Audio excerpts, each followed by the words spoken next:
Our society is absolutely designed to shut down 90% of the potential of the human creature. Why should it be the case that the society is afraid of realizing human potential? And what it comes down to is special interests. That there are those who run things in society, and that there are those who are there to kind of serve them, and serve their ends and serve their needs. And so what our society has created is a realm of unquestioning meat robots who will perform their daily tasks without complaining and without causing any trouble.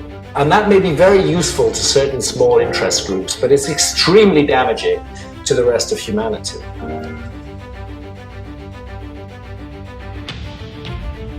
Once we realize our potential, we don't need elites anymore. Who needs elites? Who needs to be led? This is another revelation that comes from working with psychedelics, is we do not need leaders. They are not over us, telling us what to do. They may imagine that that's what they're doing, but they have no right to do it.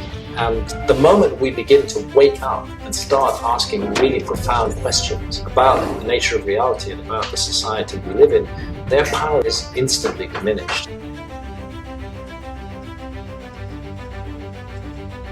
The way the world changes is that people come along and suggest things which may be very uncomfortable for those who are in power. And when you're in power, you don't like to feel uncomfortable, so you do whatever you can to put that down. As an individual, I had become aware, if you like, of the spiritual side of life, not through the mainstream religions in the West, but through my studies of ancient Egyptian scriptures and religions. And immersing myself in that material had, I suspect, opened me to the possibility of other realms, of other realities. But I hadn't really considered how one enters or explores those realms. It's very easy for people to become deeply invested in their ideas. I think we all do this. We have a certain set of ideas, we become deeply invested in them. And when those ideas are challenged, it's not just an intellectual discussion anymore. We take it as an attack on us in person. I think that's fundamentally why academics reacted to me in the way that they did. So I found myself endlessly in opposition with archaeologists because I feel I need to point up their failures and their mistakes and to help the public to understand that we're not dealing with the word of God here. We're dealing with the word of fragile human beings who have their own egos and their own careers to pursue and who may pursue mistaken lives. And unfortunately, these are the people who we've entrusted with interpreting our past to us. And if they've got our past wrong, then it's only us through our own actions who are going to perhaps put it right. I was arguing that the whole field of history and archaeology may have got the origins of civilization completely wrong. But at a personal gut level, that was taken by many academics as a direct attack on them and their place in the world. And that then resulted in a counterattack on me. Now, the counterattacks on me would never have happened if my book had been a failure. There's lots of books of alternative history that say radical things, but most of them don't appear above the radar. This one did appear above the radar, and as a result, there was a concerted effort was made to discredit me, and that is a bit of a conspiracy. By definition, academics are already people who've bought into the model, and their careers are invested in that model, and they're all decent people. They're all good people. They believe passionately that they're right, and that this is how it is, and that belief also becomes existential in a way.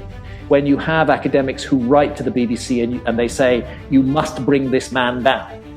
You know, when they actually say that and the BBC makes a program which is designed to damage my reputation, and that program is then later found to have been unfair by the Broadcasting Standards Commission, something odd is going on here. Something a little bit to do with reality control is happening there. I'd always thought that the Great Pyramid, whatever else it is connected to consciousness in some way, that it's like a huge instrument which is designed to enhance or affect consciousness in certain very specific ways. If you ever have the opportunity to be alone inside the Great Pyramid, as I have had on a few occasions, it's truly a mystical experience, especially if the lights go off. It can be very extraordinary, and it affects consciousness. So I was aware of consciousness. I was aware that there were views that we live in a complex reality, that there are spirit worlds, which quantum physicists might call parallel universes. All of this I was aware of it, but I hadn't really thought this is something I would look into. It's called materialist reductionism, where everything is reduced to matter. So the idea that there could be anything to consciousness beyond the brain is anathema to such scientists. Those scientists believe that consciousness, they call it an epiphenomenon of brain activity. Okay, we have these big brains.